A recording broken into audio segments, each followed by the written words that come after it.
Suspense.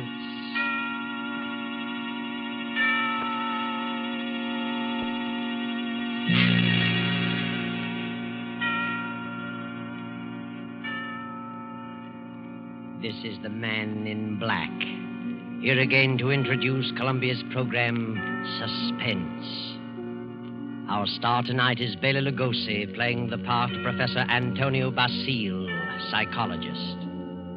The story is by J. Donald Wilson, who calls it The Doctor Prescribed Death. If you have been with us on these Tuesday nights, you will know that suspense is compounded of mystery and suspicion and dangerous adventure.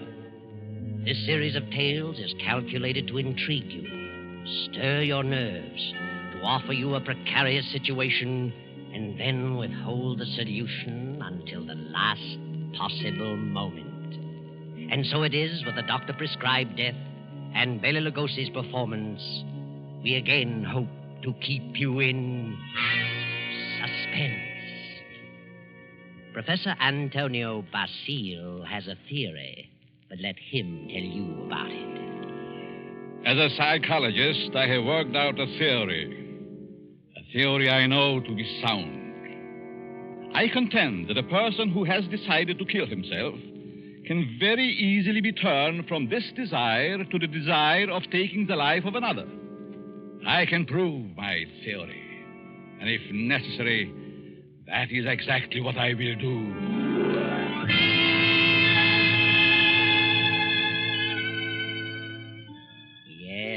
Professor Antonio Basile has a theory, but only a theory. And he's worried about what his publisher will say, so he visits the editor, whose name is Hellman. Hellman finishes the manuscript and tosses it on the desk. Professor Basile leans forward eagerly and... Well, Hellman, what do you think? Professor Basile, it's purely conjecture, simply a theory, and I wouldn't advise publishing it. I worked on that theory for a long time. I'm positive of it. I know it'll work. Suppose it will. What good is it?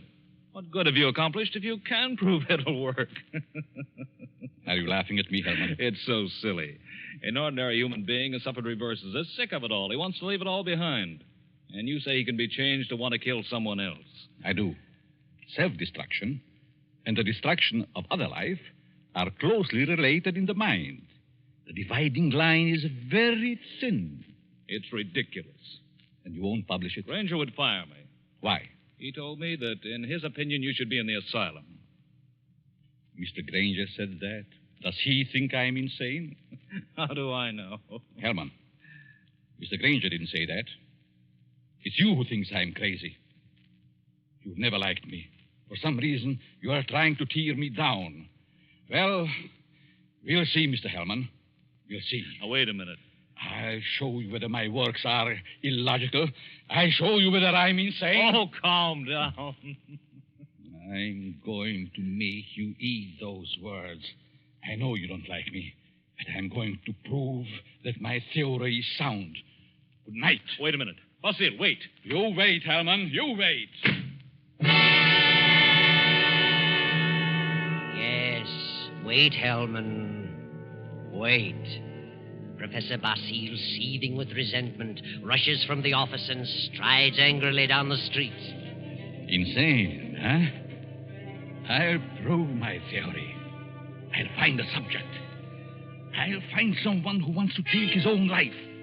And so Basile goes home, late for dinner. He finds a note from his wife, Myra, saying she's decided to attend the opera and will be home around 11:30. Then Professor Basile gets an inspiration. He goes to the bridge over the deep canyon, the bridge called Suicide. And strangely enough, he hasn't long to wait. As he stands against the railing in the fog, a figure appears a few feet beyond, stops, prepares to leap. Don't do it. Wait a minute. Listen. Huh? That's very silly. Let go of me. Oh, no. I couldn't do that. I need you. I don't need you. Don't you know this is against the law? You're not an officer. You can't stop me. It's 500 feet to those tracks below. Hard steel rails. And don't believe what they all tell you about not being conscious of what happened. You'd know. People don't die instantly. Let loose. They lie in agony for minutes and sometimes for an hour. It's a horrible death, I know. How do you know? I'm a doctor. Doctor. Yes, I can tell you much simpler ways, much less painful ways, and quicker. You're a nice young girl, an intelligent girl. You wouldn't want it to happen this way. Maybe after I talk to you a while, you wouldn't want to do this at all. No? No. But come on. Let's talk it over. Maybe a few minutes' talk will change the entire picture for you. What could you do to help me? If you'll come, I'll tell you. There's a motive back of your wanting to do this, and I'd like to know what it is. Nothing doing. Haven't you any relatives? Any loved ones you'd like to do something for? Yes? Then if you'll talk with me for a while, maybe I can find my way clear to help those people. You sound crazy to me. Oh, no. All right, I'll... Where? My apartment. Let's go.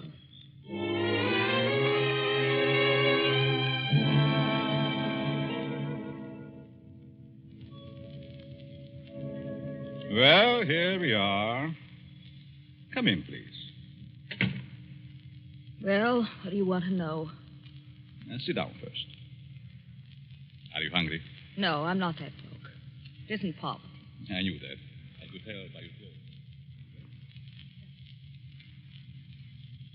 Now, first, why did you come here? Why? Why, because you talked me into it. I see. You're not afraid of me? Afraid? In my frame of mind.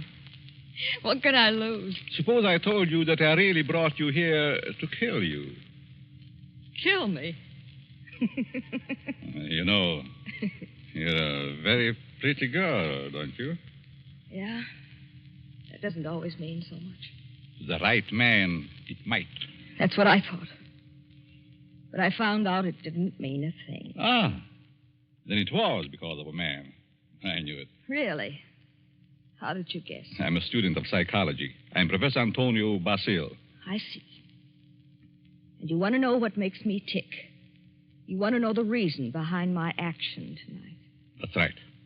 I would like to know what happened to make you want to kill yourself. Suicide is a mental aberration. Yeah?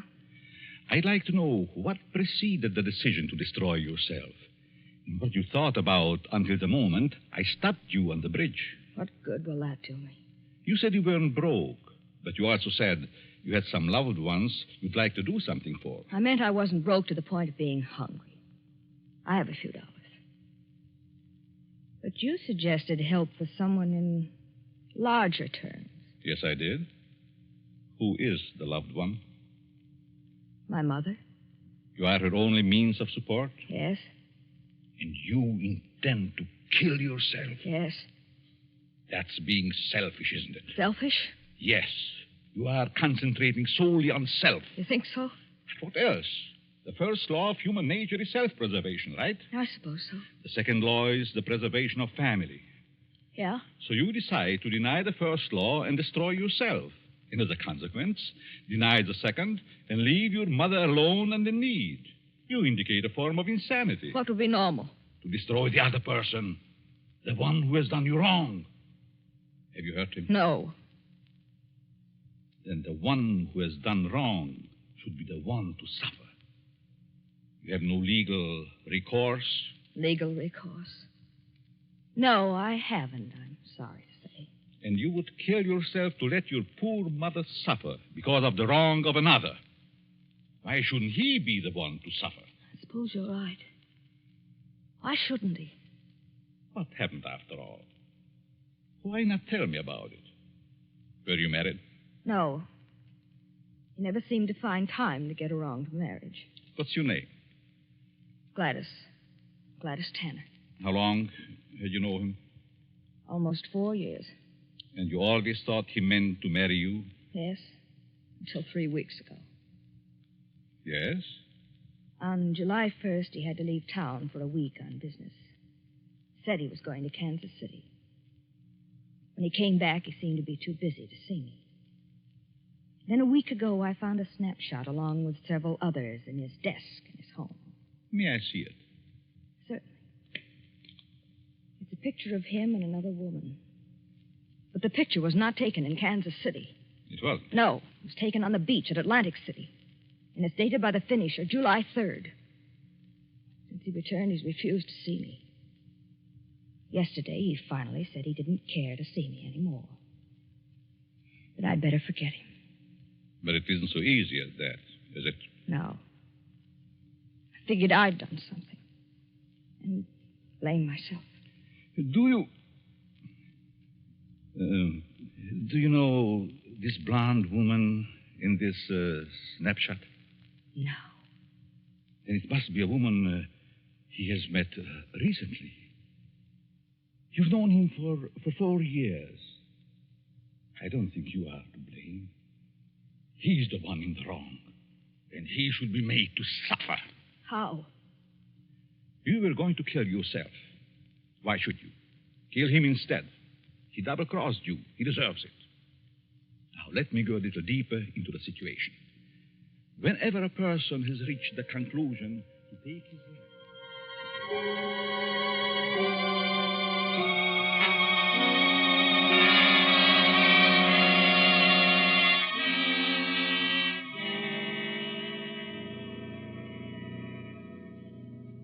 Sure you have made up your mind, Miss Tanner? Positive. Now, if you're careful, you won't be caught. No. But whether you are or not, I'm giving you this check for $1,000 made out to cash to be sent to your mother only after the man is dead. Write his name on this pad. There you are. I will know what has happened by the newspapers. And I will withhold payment until I learn that you have gone through with it. It'll happen tonight. Very well. You are sure? You are determined? Absolutely. Nothing could stop me. Very good. But just what would happen if I did get caught? You won't get caught if you follow my instructions. I know. Now, here is a small revolver. It'll fit easily in your purse. That's all you need. Be sure to wipe your fingerprints off and leave the gun near the body. Yeah. Well, goodbye, Dr. Basile. Goodbye, Gladys, and good luck.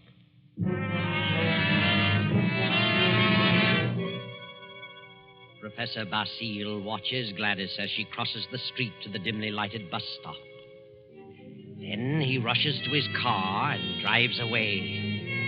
A few minutes later, he comes to a stop at Hellman's house. Hellman, the editor who ridiculed his theory. Just a minute. Oh. Hello, Basile. Good evening, Hellman. Thought I'd drop out to have a little chat with you. Well, why this time of night? It's kind of late, isn't it? 11. Didn't think that was late for you. No? Come in. Thanks. Sit down. What's on your mind? I want to talk to you about my theory you ridicule so definitely. My theory about suicide. Oh. Well, I just don't believe it, that's all. And I said I'd prove it, didn't I? Yes, but what are you getting at? It's going to be proved. My theory is going to be proved tonight. Well, that's fine. Go right ahead and prove it. I don't like you, Hellman. I never liked you. And I know you don't like me. I can't help that, Basile. What are you staring at? Is there someone here with you? Certainly not. Why? That's a woman's purse on the Davenport. Oh, my secretary dropped by earlier this evening with the manuscript. She must have forgotten it. She's not here now? Of course not. Then I'll continue. I found a subject. A girl who was ready to commit suicide because a man jilted her. In a few hours, I was successful in changing her thoughts from suicide to homicide, and she is going to kill the man tonight. What do you think of that? There may be a dozen murders tonight. Ah, but you'll know which one I mean. You'll know about this murder. What do you mean? Because I'm going to tell you who the victim is going to be. You know who the intended victim is? Why don't you stop it? But then I wouldn't have proved my theory. If you put this girl up to it, you're as guilty as she is. You're insane, Basile, hopelessly insane. You think so, Herman? The whole idea is mad, too utterly ridiculous for words. No sane man would ever think of such a useless, senseless idea. And for heaven's sake, stop laughing. I'm thinking about the victim when he learned. Who is the victim? Martin Hellman. Me? Yes, you. I don't believe you. You will this time. Who is this girl? I know no girl who'd want to kill me. This one does. Now. Oh, nonsense. However, I wouldn't put it past you to hire someone to do something like this. No, this girl is no fake.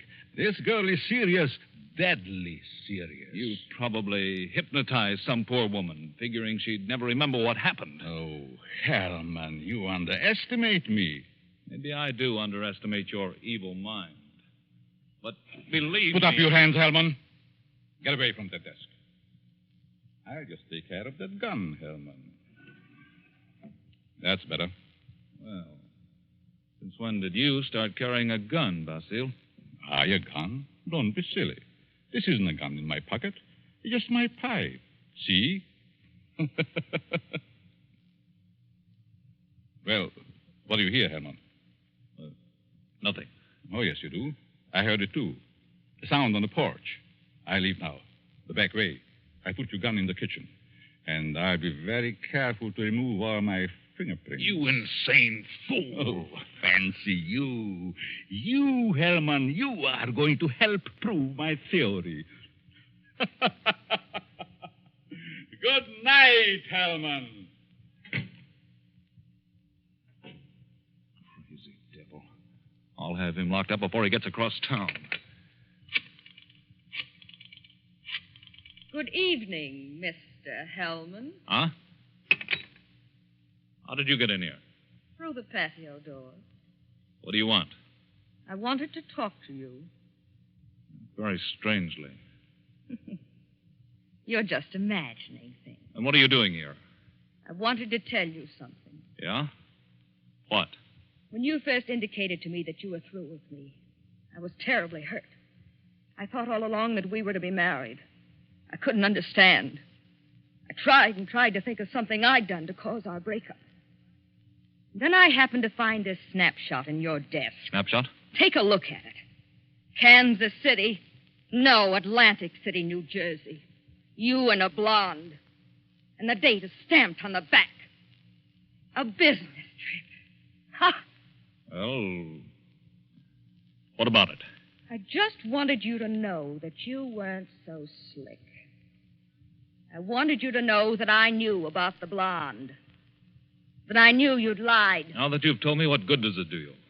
A lot of good. First, I thought you came here for money. How could you think such a thing? Well, I think you'd better go now. I'm going. Goodbye, Morton. And good luck in your new venture. What venture? This one. Gladys!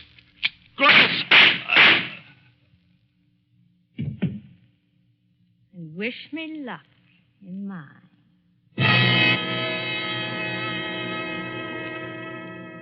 Gladys stands staring a moment at the body of Hellman, then wipes off the gun, drops it to the floor, takes the professor's check from her purse, steps to Hellman's desk and writes a note.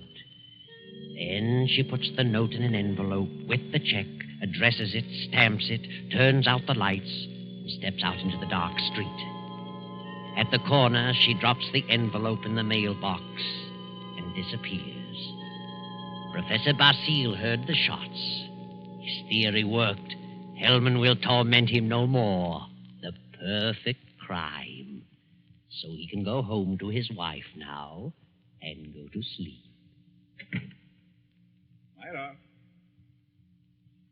Myra. Huh? What? Oh, Antonio. What are you doing asleep on the Davenport? You know what time it is. It must be after midnight. I've been waiting for you. How was opera? Oh, fair. Nothing to brag about. Who sang the lead? Bill Chiardi. He wasn't very good. Berghetti? Mm-hmm. He's a poor Othello. Othello? I thought they were doing Ida tonight. No, they switched because someone was ill. Oh, I just as soon have stayed home. Have a nightcap, Myra? No, thanks. I'm tired. I think I'll go to bed. I'll be along presently. Good night.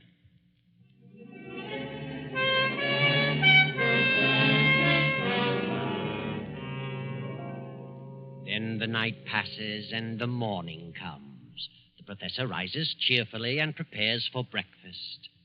Then... I get it, Myra. Yes? Are you Professor Basile? Yes, May we come in? We'd like to talk with you. of course. What is it you want? Is your wife in? Yes. We'd like to see her, too.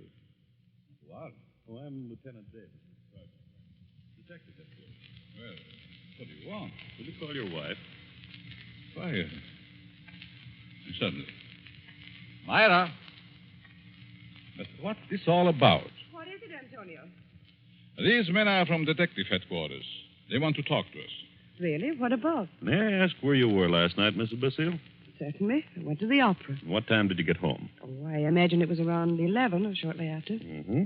Were you at home last evening, Professor? Well, I was at the club and got home about 12:30. By the way, do you know a Morton Hellman? Certainly. What about him? He's been murdered. Murdered? Good Lord. When? Around midnight last night. I found him this morning. How terrible. Why, I've known him for years. He was editor-in-chief of the company publishing my writings.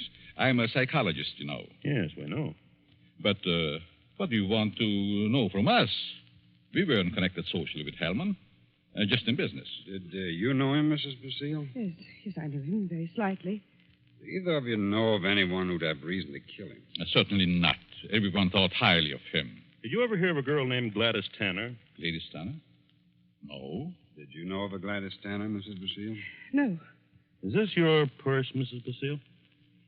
Why, of course it is. That's the one I gave you last Christmas, Myra. Well, yes. I must have lost it downtown. Where did you find it, Lieutenant? At Hellman's home. Hellman's home. Well, how in the world? Good heavens, but We how... found it on the sofa. Well, I can't imagine how it could get there. And this is the revolver that killed Hellman, found on the floor beside him. What? No fingerprints on it, however. What? May I see it? Why, Myra, this is your gun. I bought this for you 2 years ago when I went on the lecture tour. Yes, I think it's mine, but it just doesn't make sense. Did you have the gun in your purse when you lost it last night? Well, perhaps I did. I'm so confused now I can't remember. That thing, Myra. The thing, it is terrible. Oh, I know. Oh, dear, I feel ill. Did you ever fire this gun? Yes, once last year up in the mountains. I wanted to see how it worked. Ever reload it? No, I've never reloaded it. I just didn't think about it. Maybe I did put it in my purse. Why, I don't know. And whoever found the purse may have used the gun to... Oh, I just can't seem to think. This gun misfired on the first 2 shots. The other 3 killed Hellman. This is the most amazing piece of coincidence I ever heard of. Why would my wife want to do such a thing? Why should she get to Hellman? She hardly knew him. Are you sure about that, Professor? Of course. Well, sorry to say that I don't believe her. What? This is ridiculous. This is going to be a shock to you, Professor, but here's a snapshot we found on Hellman's desk. Taken in Atlantic City last July. Good heavens. Why? This is you, Myra. You and Hellman. You were at your mother's in Florida in July. Myra, look at me. What does this mean? I can't. And I can't believe such a thing. May I have the purse, the gun, and the photo? Thank you. I'm sorry, but I'll have to take her down to headquarters. But I didn't kill him. I didn't. I wouldn't. I loved him. Myra. Better pull yourself together. You'll have to go back. You'll want photos and fingerprints. Yes. Better get it ready, Myra. Certainly looks bad for her. Afraid it does. Looks like an open and shut case. Oh, will you come along, too, Professor? Certainly. And so it all worked out beautifully. Not quite as the professor had planned. But then he changed his plan from the moment when Gladys Tanner showed him the snapshot taken in Atlantic City. And he realized that the girl's fiancé was Hellman, and that the blonde was Myra, his wife. He had no intention of allowing Gladys Tanner to kill Hellman until he saw that snapshot. And when he recognized Myra's purse in Hellman's home, he decided to let Gladys kill him and the blame be placed on Myra. The perfect crime. But several hours later, after fingerprints and many questions, the professor is just about to be dismissed when Sergeant Rankin steps into the room and speaks quietly to Lieutenant Davis. What is it, Rankin? I stayed at Basile's place, as you said. Well? A few minutes ago, a special delivery letter came for the professor. This'll knock your eye out. Read it. Huh? Wow. This fits perfectly with the writing we were trying to make out on Helm's desk blotter. Professor, here's a letter sent special delivery to you a few minutes ago, postmarked last night. Read it. Dear Professor Basile, your theory worked a certain degree. You convinced me I should kill him. But when that gun you gave me misfired twice, I almost quit. Go ahead, Professor. Read on.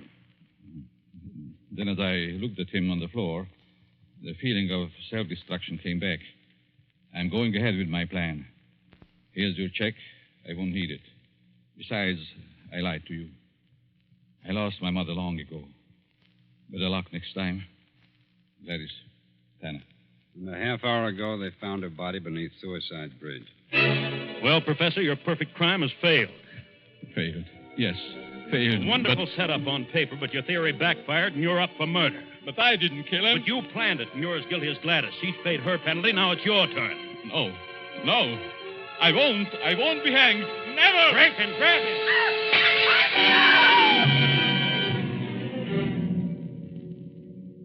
And now the doctor lies on the sidewalk 17 stories below. His entire theory worked in reverse.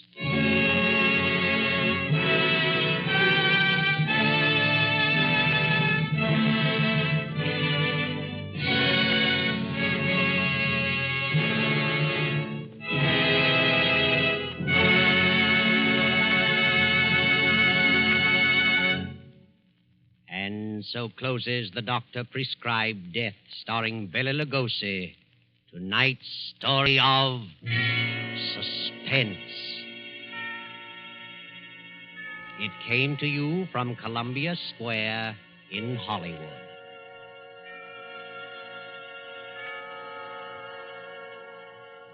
This is the man in black who conveys to you Columbia's invitation to spend this half hour in suspense with us again next Tuesday when we present the noted actor, Mr. Sidney Greenstreet, in The Hangman Won't Wait.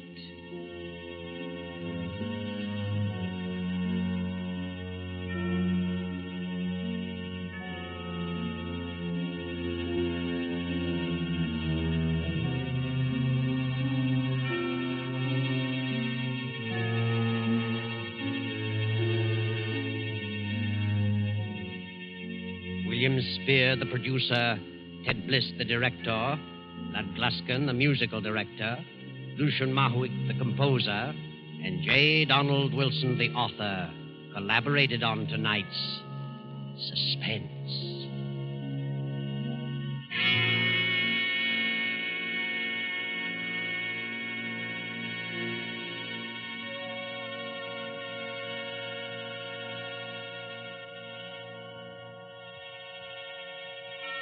This is the Columbia Broadcasting System.